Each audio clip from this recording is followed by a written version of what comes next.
여러분 안녕하세요. 청울림입니다. 자, 오늘도 한근태 작가님의 멋진 책 일생에 한 번은 고수를 만나라 리뷰를 같이 하도록 하겠습니다. 오늘 세 번째 시간이죠. 오늘은 11번째 성공 비결 바로 시작하겠습니다.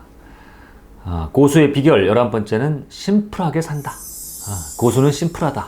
복잡하지 않다. 이건데요.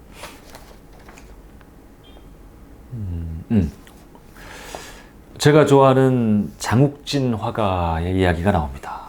제가 가장 좋아하는 현대 화가신데요. 장욱진의 그림은 작다. 유화는 2호에서 4호 정도다. 현실적인 이유다. 혼란기의 큰 그림은 이래저래 짐이 될 수밖에 없기 때문이다. 왜 큰 그림을 그리지 않느냐는 질문에 대한 그의 답이다. 그림 그리는데 크기가 어째서 문제인가? 조형성을 추구하는데 이 정도 사이즈면 충분하지. 크게 그리려다 보면 쓸데없이 욕심을 부리게 된다. 그리지 않아도 될 걸 그리게 된다. 하지만 작은데 그림을 그리면 내가 꼭 그리고 싶은 것이 무언지 생각하게 된다. 쓸데없이 물감과 화폭을 낭비하지 않아서 좋다. 고집 부리려고 작게 그리는 것이 아니다. 저절로 그렇게 된 것이다. 작은 그림은 친절하고 치밀하다. 그리고 법정 스님 말씀이 나옵니다. 단순한 것이 본질적인 것이다. 화가도 조각가도 그렇다. 성숙한 경지에 이르면 단순해진다. 거기 모든 것이 포함되기 때문이다. 단순함이란 무엇인가? 불필요한 것을 모두 덜어내고 반드시 있어야 할 것만으로 이루어진 결정체 같은 것이다. 본질적인 것만 집약된 모습이다. 복잡한 것을 다 소화하고 나면 어떤 궁극의 경지에 이른 상태다.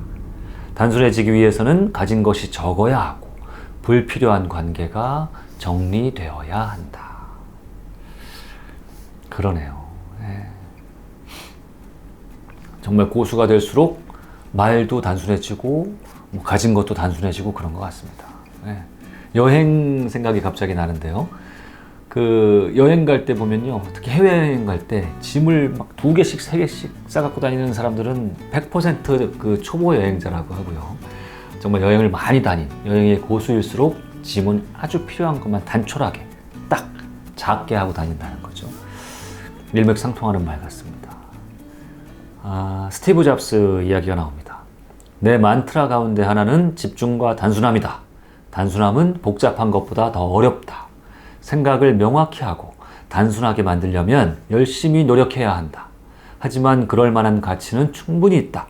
일단 생각을 명확하고 단순하게 하면 산도 움직일 수 있다.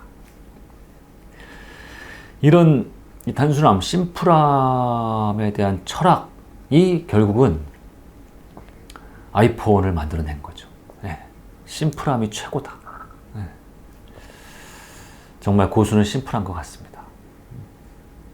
고수들은 길게 얘기 안 하죠. 그렇죠? 어렵게 설명하지 않죠. 그런 것 같습니다. 자, 심플하게 산다는 이야기가 계속 나옵니다. 하수들의 삶은 복잡하다. 정신이 없다. 분주하다. 일이 일을 만들고 엉뚱한 사람과 만나 쓸데없이 일을 벌인다. 그들은 방향성도 목적도 없이 계속 움직인다. 집중하지 못한다. 약간의 주의력 결핍, 과잉 행동장애, ADHD죠. 그 증상을 나타낸다. 백수가 과로사하는 격이다.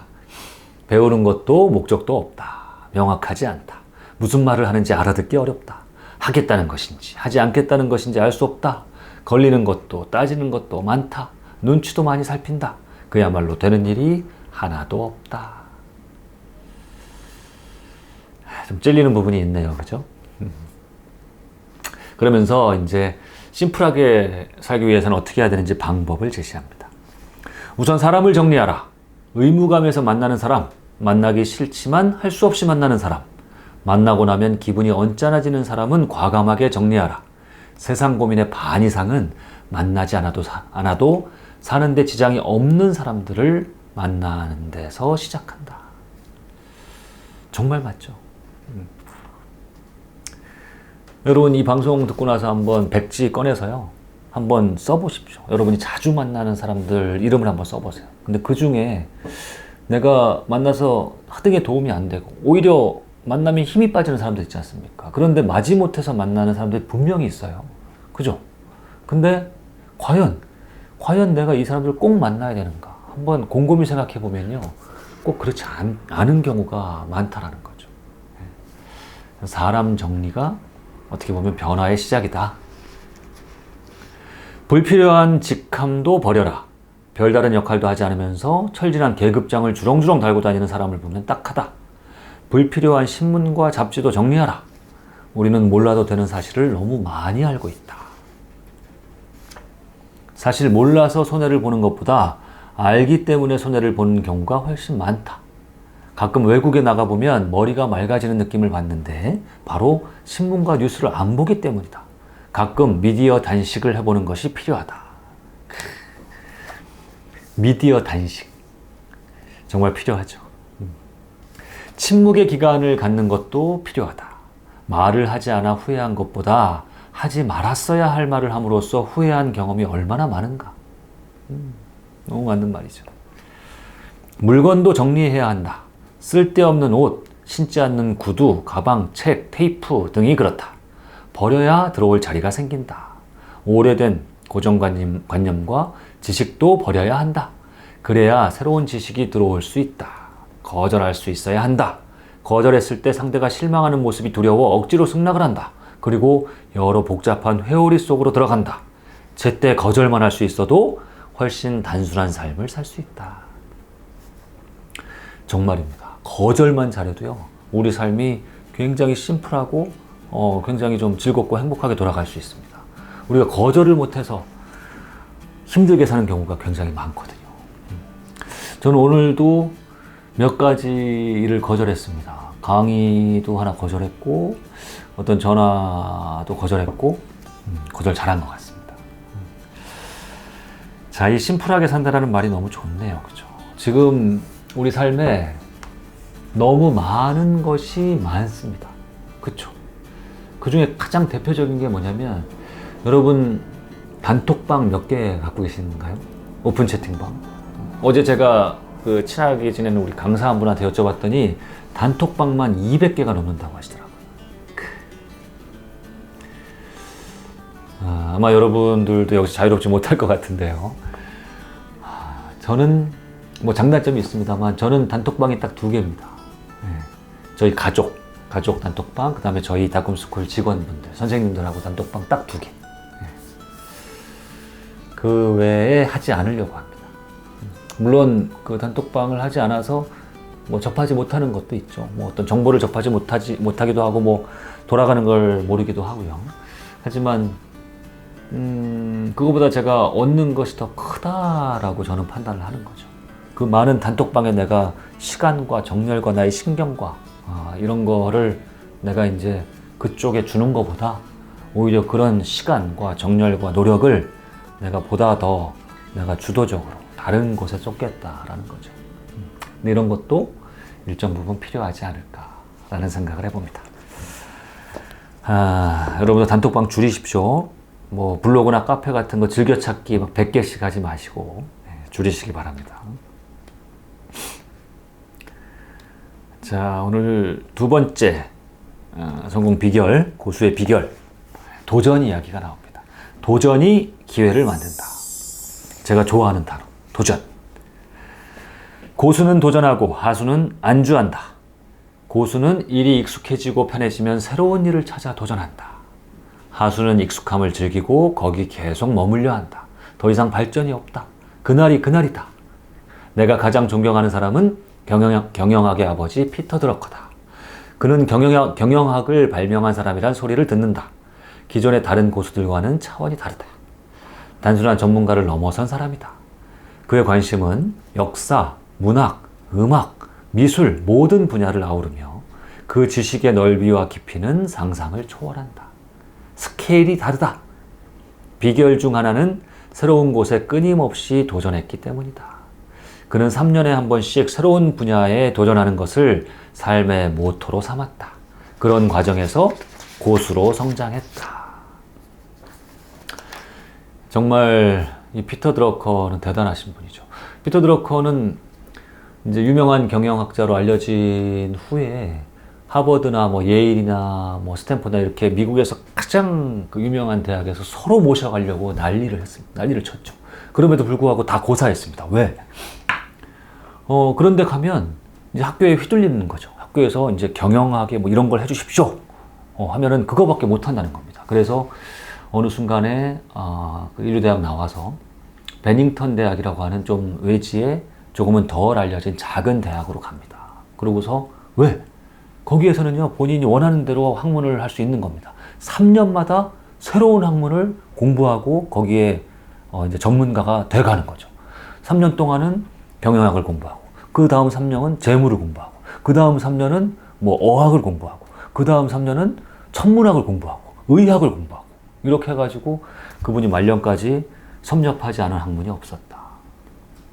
정말 너무너무나 우리에게 큰 반향을 주시는 그런 삶이었던 거죠.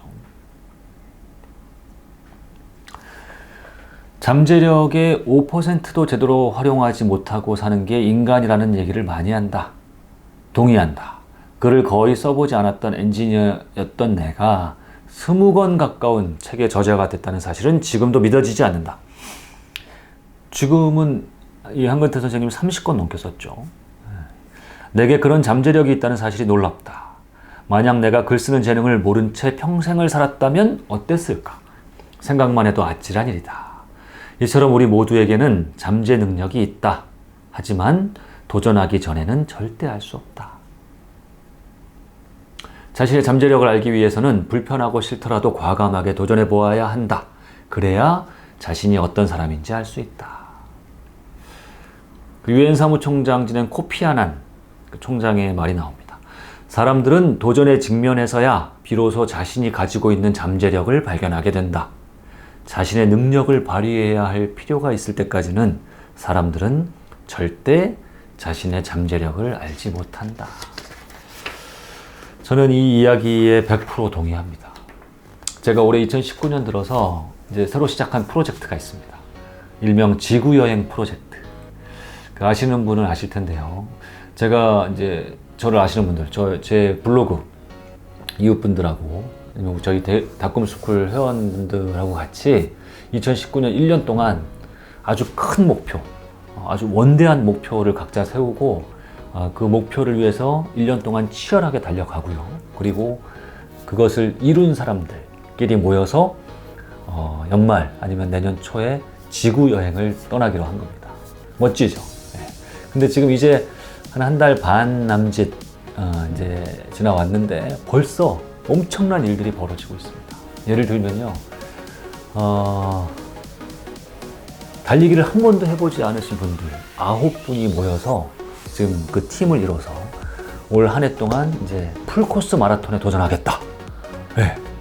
이러고서 모여서 지금 매일같이 달리기 연습을 하시고요. 그리고 했는데 이분들이 벌써 며칠 전에 얼마 전에 10km 마라톤에 도전을 해서 대부분 완주를 하신 겁니다. 한 달 반 전까지만 해도 달리기하고는 담을 쌓았던 분들. 여러분도 달리기를 안 해보신 분들은 그 풀코스 마라톤, 42.19 마라톤은 다들 남의 이야기라고 생각을 하실 거 아닙니까? 근데 그렇지 않다라는 겁니다. 한번 목표를 정하고 그리고 하나하나씩 단계 밟아 나가면 누구라도 할 수 있을 수 있다. 이런 거를 지금 제 주변에 계신 분들이 보여주고 있더라. 그만큼 우리 안에는 숨겨져 있는, 사용하지 않은 잠재력, 잠재적인 능력이 엄청나게 많이 쌓여 있다. 저는 그걸 믿습니다. 실제로 제 주변에 놀라운 일들이 아주 많이 벌어지고 있습니다.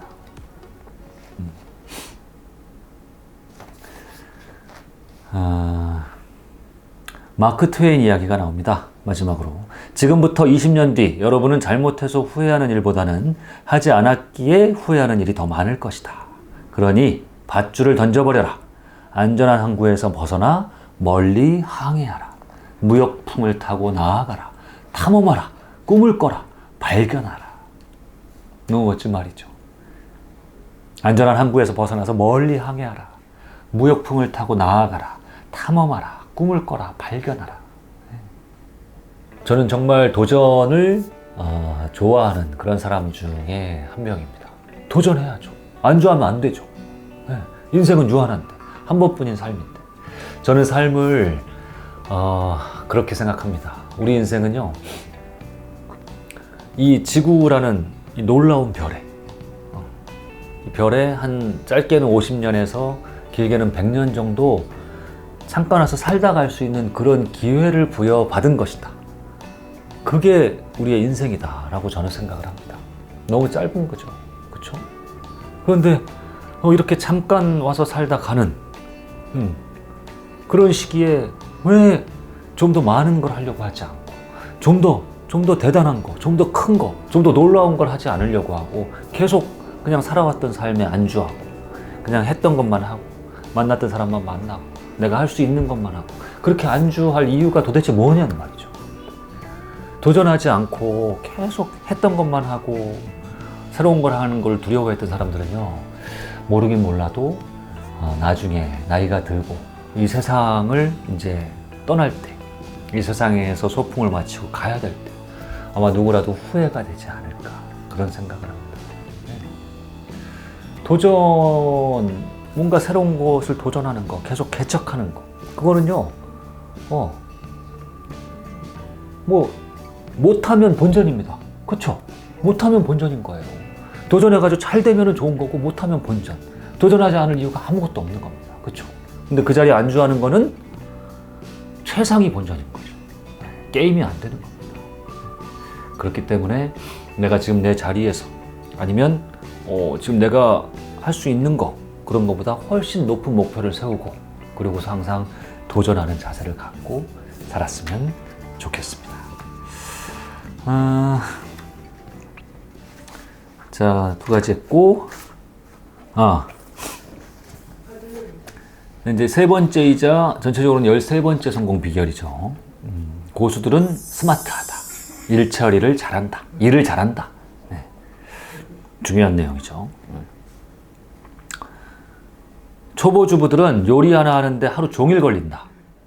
집안 전체를 엉망으로 만들고 재료는 여기저기 흩어져 있다. 이 일 하다 저 일하고 갑자기 무언가 잊었다면서 시장으로 뛰어가기도 한다. 애는 쓰지만 제대로 된 음식을 얻어먹기는 쉽지 않다. 반면 노련한 주부들은 일을 쉽게 한다. 별로 서두르는 것 같지도 않은데 얼마 후 근사한 음식이 상에 오른다. 오랫동안 책상에 붙어 있다고 공부를 잘하는 것은 아니다. 밤늦게까지 회사에 남아 있다고 성과가 좋은 것은 더더욱 아니다. 고수는 스마트하게 일한다. 열심히 하는 것보다 영리하고 스마트하게 일할 수 있어야 한다. 예, 그러면서 일을 잘하는 방법을 쭉 제시하시는데 내용이 되게 좋습니다. 하나씩 들어보세요. 첫째, 목표를 확실하게 확립하고 이를 위해 매진한다. 목표가 가장 중요하죠. 모든 일을 다 잘하려고 하는 사람은 필시 모든 일을 엉망으로 만들 수밖에 없다. 모든 사람을 만족시키려는 사람은 누구도 만족시키지 못한다. 일을 잘하는 사람은 늘 목표가 확실하다. 장기 목표와 중기 목표가 있다. 오전에 해야 할 일과 오후에 할 일이 명확하다. 그렇기 때문에 에너지를 집중할 수 있다. 정말 중요한 얘기죠. 둘째, 우선순위 확립이 중요하다. 뭘 먼저 할 것이냐. 일을 하다 보면 할 일이 너무 많아 정신이 없다. 이것도 하라면서 갑자기 저것도 하라면 도대체 나보고 어쩌라는 것이냐라는 원망이 들 때가 있다. 하지만 세상은 원래 그렇다. 한 가지 일이 끝날 때까지 다른 일은 하지 않아도 되는 그런 삶은 없다. 한 가지 일만 해도 괜찮은 것은 갓 태어난 아이밖에 없다. 쉬운 일만 계속하면 절대 실력이 늘지 않는다. 과도하다 싶을 정도의 일을 동시에 처리할 때 일 근육이 생기고 업무의 생산성이 올라간다. 그렇게 동시에 많은 일을 할 때 중요한 것이 우선순위 확립이다. 중요한 일과 덜 중요한 일을 구분하고 지금 해야 할 일과 나중에 해도 되는 일을 파악하는 능력이다. 일을 잘하기 위해서는 늘 자신에게 우선순위가 높은 3가지 일은 무엇일까? 나는 지금 순위에 맞게 일을 하고 있는가? 라는 질문을 던져야 한다. 예, 지금 굉장히 중요한 얘기 하셨죠. 일을 잘하기 위해서는 늘 자신에게 우선순위 3가지, 가장 중요한 3가지는 무엇일까를 항상 시간이 날 때마다 생각하고 그것부터 하는 습관을 길러야 한다. 다음, 자제력과 감정 조절 능력이다. 세상은 늘 변하고 예상치 못한 일이 일어난다. 스마트하게 일하기 위해서는 돌발 변수가 발생해도 침착성을 유지해야 된다. 중간에 꼬이는 일을 예상해야 한다. 하지만 사람들은 그렇게 하지 않는다. 내가 하는 일에 변수 따위는 없다고 생각한다. 부품업체의 파업으로 부품이 들어오지 않을 수도 있고 유능한 직원이 다른 곳으로 갈 수도 있다. 천재지변으로 공장이 물에 잠길 수도 있다. 세상 일은 계획대로 되지 않는다. 변수가 생기고 돌발 사건이 일어난다. 협조자보다는 방해하는 사람이 많다. 이런 일을 늘 예상하고 비상시 계획을 세워야 한다. 그러면 사건이 터져도 당황하지 않는다. 다른 방법을 찾을 수도 있고 어려운 가운데 이를 극복할 방법을 궁리하게 된다. 정말 일 잘하는 사람은 이렇게 일하죠. 진짜 만에 하나를 항상 생각하면서 문제가 생기더라도 바로 대처할 수 있게끔 그렇게 일을 합니다. 그게 일 잘하는 사람이죠. 스트레스 대처 능력과 약간의 둔감함이 필요하다. 원하는 대로 일이 풀리지 않고 인생이 하나둘 꼬이기 시작하면 조금씩 스트레스가 쌓이기 시작한다. 그렇기 때문에 스트레스에 잘 대처하는 것이 중요하다. 요즘 사람들은 너무 쉽게 상처를 받는다. 그냥 웃어서 넘길 일도 되씹고 곱씹으면서 너무 심각하게 생각한다. 직장 생활을 하다 보면 상사로부터 심한 질책을 받을 수도 있다. 하지만 질책은 질책일 뿐이다. 너무 민감하게 반응하는 것은 세상 사는데 도움이 되지 않는다. 이거 우리 다꿈스쿨 선생님들한테 들려주고 싶은 얘기네요. 자, 핑계보다는 일이 되게끔 해야 한다. 복잡한 일을 하다 보면 우리는 본능적으로 일이 되지 않는 이유를 찾느라 시간을 보내는 경우가 있다. 그럴듯한 핑계를 찾으면 기뻐하고 상사에게 자신 있게 보고를 한다. 물론 수긍을 하고 이해는 해준다. 그렇다고 그 사람에 대해 호감이 생기지는 않는다. 안 되는 1000가지 이유가 있음에도 불구하고 일이 되게끔 만드는 사람을 좋아한다. 영리하게 일을 한다는 것은 바로 그런 것이다. 여러 사정이 있긴 하지만 일이 되게끔 만드는 것이다. 그래서 할 수 없다는 말보다 그럼에도 불구하고 했습니다 라는 말을 할 수 있어야 한다. 자, 일 잘하는 사람이 되어야 된다. 그리고 일 잘하기 위해서는 이런 걸 해야 된다 라고 좋은 이야기를 해주셨습니다. 너무 멋지네요. 그죠? 자, 13번째 챕터까지 했고요. 오늘 2가지 챕터를 더 읽어보겠습니다. 네. 자, 14번째 고수의 비결, 인생 내공은 뭐냐면 내가 하면 자랑, 남이 하면 칭찬. 무슨 말인지 감이 오시나요? 네. 옛말에 초학 3년이면 천하무적이고 재수 3년에 촌보난진이라 했다. 풀이하자면 글 3년 배운 사람에게는 눈에 보이는 게 없지만 배울수록 앞으로 나아가기 어렵다는 말이다. 고수는 스스로 자랑하지 않는다. 하수는 시간만 나면 자기 자랑을 한다. 빈수레가 요란하다는 얘기죠. 고수는 시끄럽지 않다. 사람들이 SNS에 올리는 글들도 대부분 자랑하는 내용이다. 나 해외에서 대학 나왔다. 나 가족들과 이렇게 사이가 좋다. 나 만난 거 먹는다. 나 이렇게 괜찮은 사람이다. 부럽지? 라고 얘기하는 것이다. 만약 SNS에서 자랑을 하면 안 됩니다. 자랑하면 자동 삭제됩니다. 라는 경고문이 뜨고 자기 자랑에 관한 글은 가차없이 삭제된다면 SNS에 올라오는 글은 거의 없을 것이다. 그만큼 자랑은 억제하기 어려운 욕망이다. 지금 글을 쓰는 나 역시 저변에는 자기가 잘났다는 걸 은근히 보여주고 싶기 때문일 것이다. 하지만 이런 자랑은 조심해야 한다. 자칫 상대의 기분을 상하게 할 수 있다. 친구에게 밥 한 번 사지 않으면서 자기가 얼마나 돈이 많은지를 자랑하는 사람은 밥맛이다. 제 주변에도 이런 사람도 있죠. 요즘에는 자랑질이란 말까지 등장했다. 듣기 싫다는 말이다. 재밌는 말 나오네요. 근데 자기 자랑도 잘하면 귀여움을 받을 수 있다. 김정훈 교수가 그 방면에는 발군이다. 김정훈 교수 아시죠? 남자의 물건, 에디톨로지 이런 거 쓰신 분. 귀여운 분이신데 김 교수만큼 노골적으로 자랑을 하는 사람은 찾아보기 어렵다. 이런 식이다. 대한민국에서 저 같은 교수는 찾아보기 어렵습니다. 강의가 되면 글이 안 되고 글이 되면 강의가 안 되는데 저는 강의도 되고 글도 되고 거기다 얼굴까지 받쳐줍니다. 이런 말도 자주 한다.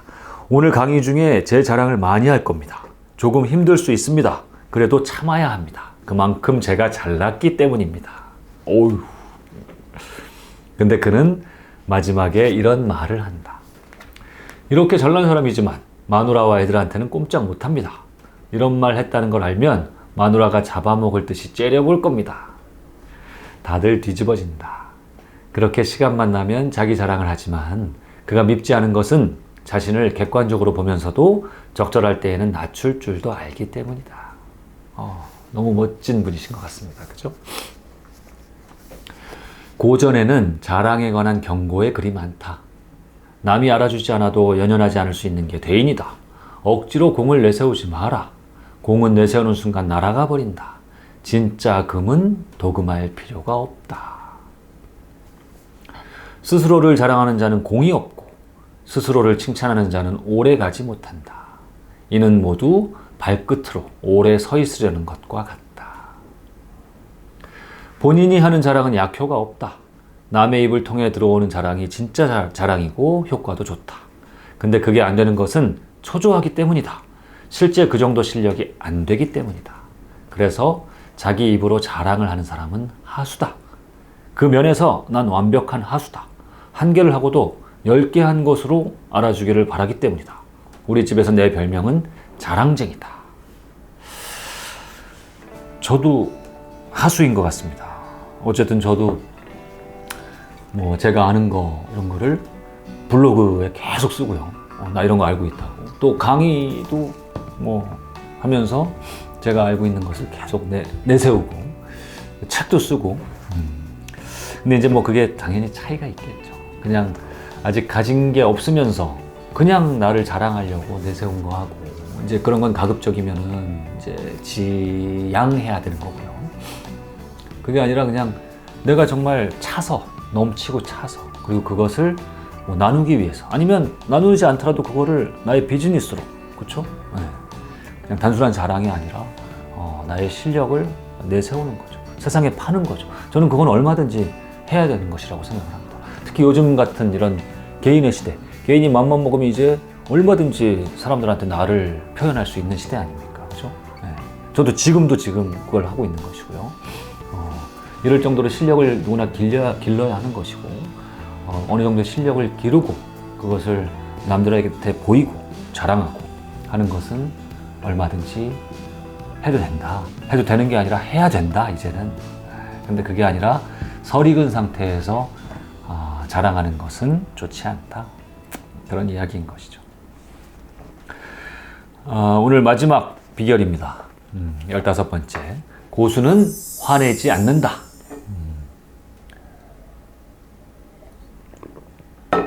최근 언제 화를 냈는가? 기억이 없다면 고수다. 하루에도 몇 번씩 화를 냈다면 하수다.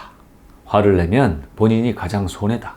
건강을 해치고 자칫 죽을 수도 있다. 그쵸? 화병으로 죽는 사람도 있죠. 고수들은 좀처럼 화를 내지 않는다. 하수들은 화를 낼 만반의 준비가 되어 있다. 화를 내면 주변 사람들이 불편하다. 그런 사람을 좋아할 사람은 세상에 아무도 없다. 독거노인이 되고 싶으면 자주 화를 내면 된다. 화를 자주 낸다는 건 그만큼 당신이 미성숙하다는 증거다. 화는 상황에 대한 당신의 반응이다.